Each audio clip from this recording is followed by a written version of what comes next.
اعوذ باللہ من الشیطان الرجیم بسم اللہ الرحمن الرحیم سیرت النبی صلی اللہ علیہ وآلہ وسلم کا باب نمبر 40 جس کا عنوان ہے غم کا سال۔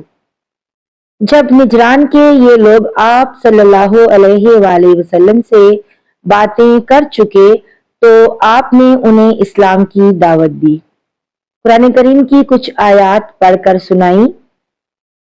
آیات سن کر ان کی آنکھوں میں آنسو آ گئے، ان کے دلوں نے اس کلام کی سچائی کی گواہی دی، چنانچہ فوراً ہی آپ صلی اللہ علیہ وآلہ وسلم پر ایمان لے آئے۔ ان لوگوں نے اپنی مذہبی کتابوں میں حضرت صلی اللہ علیہ وآلہ وسلم کی صفات اور خبریں پڑھ رکھی تھیں، اس لیے آپ صلی اللہ علیہ وآلہ وسلم کو دیکھ کر پہچان گئے کہ آپ ہی نبی آخر الزماں ہیں۔ اس کے بعد یہ لوگ اٹھ کر جانے لگے تو ابو جہل اور چند دوسرے قریشی سرداروں نے انہیں روکا اور کہا، خدا تمہیں رسوا کرے، تمہیں بھیجا تو اس لیے گیا تھا کہ تم یہاں اس شخص کے بارے میں معلومات حاصل کر کے انہیں بتاؤ، مگر تم اس کے پاس بیٹھ کر اپنا دین ہی چھوڑ بیٹھے۔ تم سے زیادہ احمق اور بے عقل قافلہ ہم نے آج تک نہیں دیکھا۔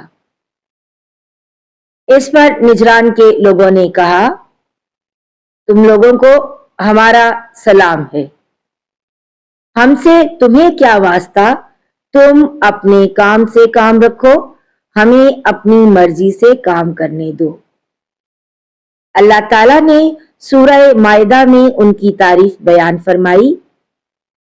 اسی طرح قبیلہ آزر کے ایک شخص جن کا نام زماد تھا مکہ آئے، یہ صاحب جھاڑ پھونک سے جنات کا اثر زائل کیا کرتے تھے۔ مکہ کے لوگوں کو انہوں نے یہ کہتے سنا کہ محمد صلی اللہ علیہ وآلہ وسلم پر جن کا اثر ہے، نعوذ باللہ۔ یہ سن کر انہوں نے کہا، اگر میں اس شخص کو دیکھ لوں تو شاید اللہ تعالیٰ اسے میری ہاتھ سے شفا عطا فرما دے۔ اس کے بعد وہ آپ صلی اللہ علیہ وآلہ وسلم کی خدمت میں حاضر ہوئے۔ ان کا بیان ہے، میں نے آپ صلی اللہ علیہ وآلہ وسلم سے کہا، اے محمد، میں جھاڑ پھونک سے علاج کرتا ہوں۔ لوگ کہتے ہیں کہ آپ پر جنات کا اثر ہے، اگر بات یہی ہے تو میں آپ کا علاج کر سکتا ہوں۔ ان کی بات سن کر آپ صلی اللہ علیہ وآلہ وسلم نے فرمایا، تمام تعریف اللہ ہی کے لیے ہے، ہم اسی کی حمد و ثنا بیان کرتے ہیں اور اسی سے مدد مانگتے ہیں۔ جسے اللہ تعالیٰ گمراہی نصیب کرتا ہے اسے کوئی ہدایت نہیں دے سکتا۔ میں گواہی دیتا ہوں کہ اللہ تعالیٰ کے سوا کوئی معبود نہیں، اس کا کوئی شریک نہیں، اور میں گواہی دیتا ہوں کہ محمد صلی اللہ علیہ وآلہ وسلم اللہ کے رسول ہیں۔ انہوں نے آپ کی بات سن کر کہا، یہ کلمات میرے سامنے دوبارہ پڑھیے۔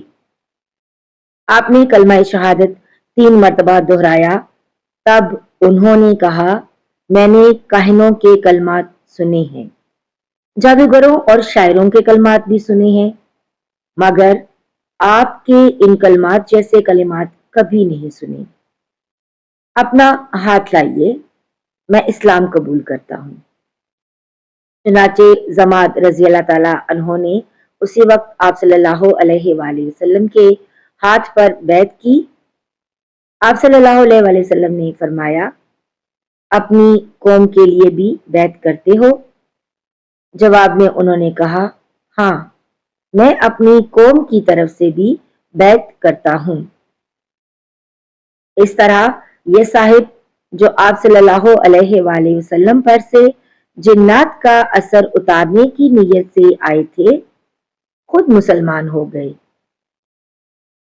ایسے اور بھی بہت سے واقعات پیش آئے۔ نبی کریم صلی اللہ علیہ وآلہ وسلم کی نبوت کو 10 سال کا عرصہ گزر چکا تو آپ صلی اللہ علیہ وآلہ وسلم کی زوجہ محترمہ حضرت خدیجہ رضی اللہ تعالی عنہا انتقال کر گئیں۔ اس سے چند دن پہلے حضرت ابو طالب رضی اللہ تعالی عنہ فوت ہو گئے تھے۔ حضرت خدیجہ الکبریٰ رضی اللہ تعالی عنہا کو حجون کے قبرستان میں دفن کیا گیا۔ آپ صلی اللہ علیہ وآلہ وسلم خود ان کی قبر میں اترے۔ انتقال کے وقت حضرت خدیجہ رضی اللہ تعالی عنہا کی عمر 65 سال تھی۔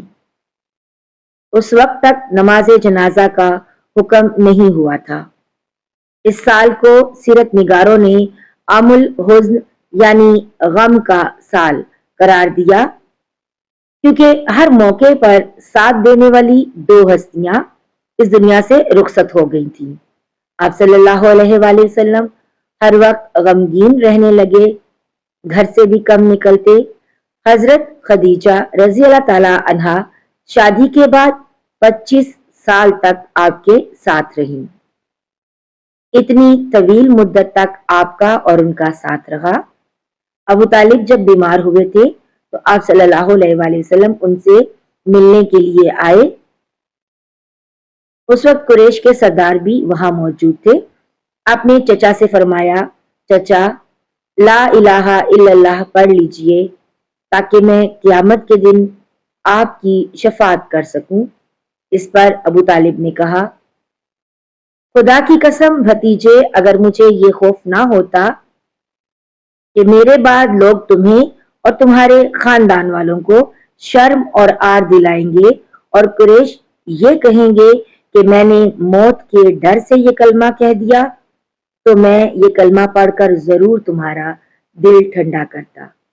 میں جانتا ہوں تمہاری یہ کتنی خواہش ہے کہ میں یہ کلمہ پڑھ لوں، مگر میں اپنے بزرگوں کے دین پر مرتا ہوں۔ اس پر یہ آیت نازل ہوئی، آپ جسے چاہیں ہدایت نہیں دے سکتے، بلکہ جسے اللہ چاہے ہدایت دیتا ہے، اور ہدایت پانے والوں کا علم بھی اسی کو ہے۔ سورہ قصص آیات 56۔ اسی طرح حضرت ابو طالب مرتے دم تک کافر ہی رہے، کفر پر ہی مرے۔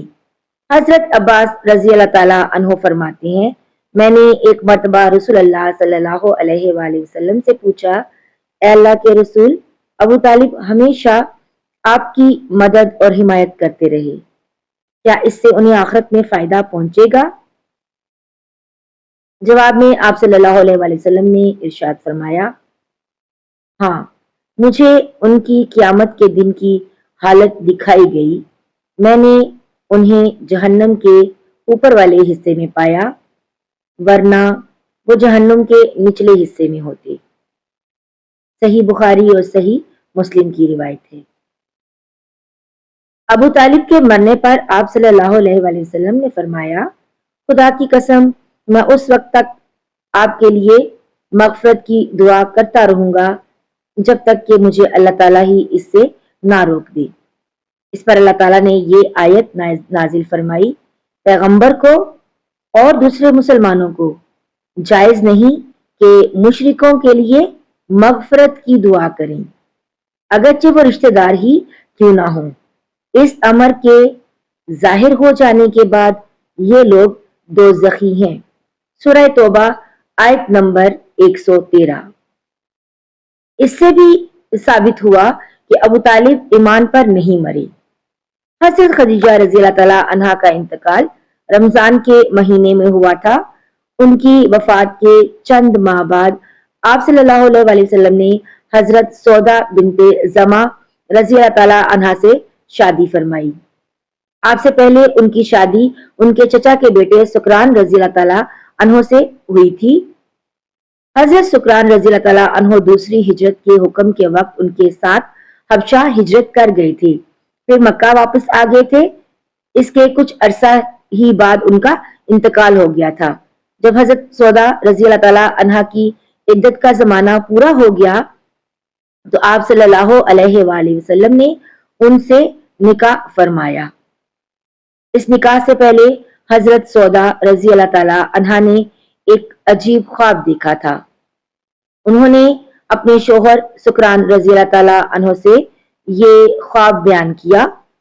خواب سن کر سکران رضی اللہ تعالیٰ عنہ نے کہا، اگر تم نے واقعی یہ خواب دیکھا ہے تو میں جلد ہی مر جاؤں گا اور رسول اللہ صلی اللہ علیہ وآلہ وسلم تم سے نکاح فرمائیں گے۔ دوسری رات انہوں نے پھر خواب دیکھا کہ وہ لیٹی ہوئی ہیں۔ اچانک چاند آسمان سے ٹوٹ کر ان کے پاس آ گیا۔ انہوں نے یہ خواب بھی اپنے شوہر کو سنایا۔ وہ یہ خواب سن کر بولے، اب شاید میں بہت جلد فوت ہو جاؤں گا۔ اور اسی دن حضرت سکران رضی اللہ تعالیٰ عنہ انتقال کر گئے۔ شوال کے مہینے میں حضرت صلی اللہ علیہ وآلہ وسلم نے حضرت عائشہ رضی اللہ تعالیٰ عنہا سے نکاح فرمایا۔ ناظرین، آج کا باب یہیں پر اختتام پذیر ہوتا ہے۔ اگر آپ نے یہاں تک ویڈیو دیکھ لی ہے تو لائک اور شیئر کرنا مت بھولیے گا۔ جو ناظرین چینل پر نئے ہیں ان سے درخواست ہے کہ ایک پیارا سا کمنٹ ضرور کر دیا کیجیے، اس سے ہماری حوصلہ افزائی ہوتی ہے۔ اللہ تعالیٰ میرے اور آپ کے مرحومین کی بلا حساب مغفرت فرمائے اور انہیں جنت میں اعلیٰ مقام عطا فرمائے، آمین یا رب العالمین۔ ملتے ہیں ایک نئی ویڈیو میں، تب تک اپنا بہت سا خیال رکھیے گا اور دعاؤں میں یاد رکھیے گا۔ اللہ حافظ۔